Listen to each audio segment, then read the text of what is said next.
is Florida Congressman and member of the House Homeland Security Committee, Carlos Gimenez. Carlos, it's good to see you, Congressman. We so appreciate your time. Your reaction to this as we learn more about the acts and behavior of Twitter executives towing the line for the Democrat Party. It's nothing shocking. I mean, everybody knew it was happening. The fact that people were denying it, it was just blatant lies. And now it turns out they were just blatant lies. You know, we were also told that it was artificial intelligence that was doing all of this. And maybe that describes the people that were doing it. They are artificially intelligent. So, but it was all done by people, all done at the behest of the Democrat Party and the government. And so that's why it's very, very dangerous, very serious. The government's not supposed to do this. This is a violation of the First Amendment, you know, and even trying to get other people to do it in the government's name is also a violation of the First Amendment. And so we need to investigate this, go deeper into it, not just Twitter, Facebook, Google, even Wikipedia. OK, all of those platforms people look for information. It's pretty evident to me it's got a left-leaning bias and that this has been going on for quite a long time. Yeah, and most people, you know, they don't understand that what they're reading is actually all propaganda. You go to Wikipedia. I'm glad you mentioned Wikipedia. You go to Wikipedia, and it's total propaganda. People's encyclopedia of their own bio can be changed by anybody. Go in there and just change somebody. Write whatever you want about somebody.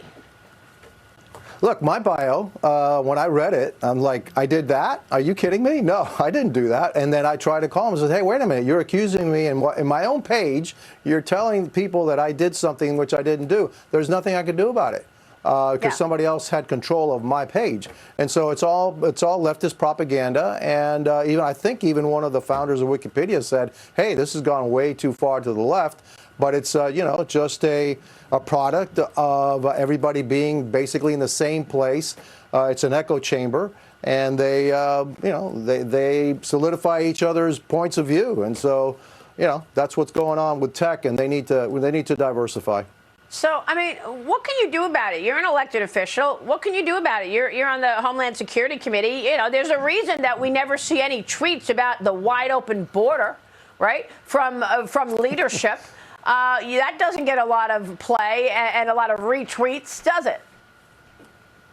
No, I think, we need to investigate it. What role did government have in trying to suppress freedom of speech? Freedom of speech is one of our fundamental rights, and did government actually have an active role in doing that, in censoring people of one political persuasion or another? So we need to bring them all in, and also look, it's really fortuitous that Elon Musk actually bought Twitter and now is opening it up. And we need to do the same thing with Facebook and Google and those other platforms because they have so much power. They wield so much power over the information that we get as Americans. And so many people are influenced by what they see. And so it needs to be, a news journalist once told me, actually I had an interview with a news journalist telling me, well, aren't you afraid about disinformation? I said, yeah, I'm afraid about disinformation. But the best way to combat disinformation is with more information, not less information. Yeah. Put a spotlight on it. That's the best way to do it, and that's what we're trying to do here. But let me ask you, Congressman, because they say that they're not done; they're just getting started in terms of releasing all of this. So far, what we've seen are all of this internal communication during 2020, ahead of the 2020 election. We haven't seen enough from 2021 and 2022. That's when you have a sitting government, Joe Biden's government.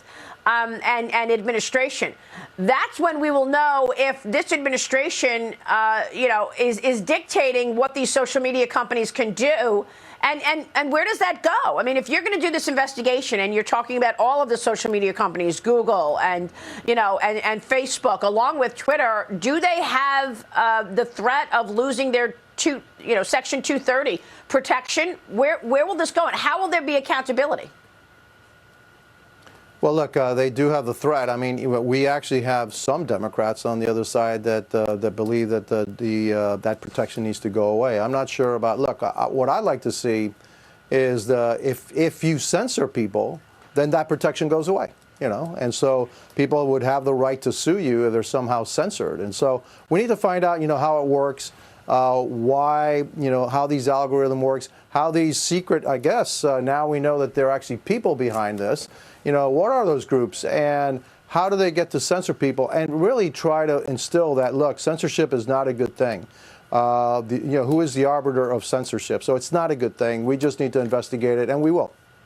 Well, you're representing constituents in Florida. I don't want to get your take on what Miami Mayor Francis Suarez is asking Elon Musk. He's urging Musk to move Twitter headquarters to Miami.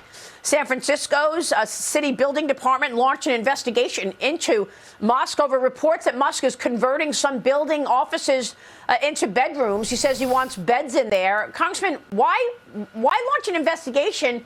Because he wants to put beds in certain areas. I mean, this is outrageous. They're trying to investigate Elon Musk, obviously, because he doesn't agree with them. Right, exactly. And so, you've got to shut him down. So I tweeted out that I want Elon Musk to come into Miami-Dade County as mayor of Miami-Dade. We created a great tech ecosystem here. But the great thing about Miami-Dade, is that we have a diverse population from all over the world, but even more importantly, we have diversity of thought. And that's what's missing in San Francisco. He needs to come to Miami or some other place where you have diversity of thought. Yeah, we'll be watching that. We'll see. You didn't get an answer from him yet, right? No, but we're going to keep trying because I really do believe he needs to get out of there. Congressman, thank you.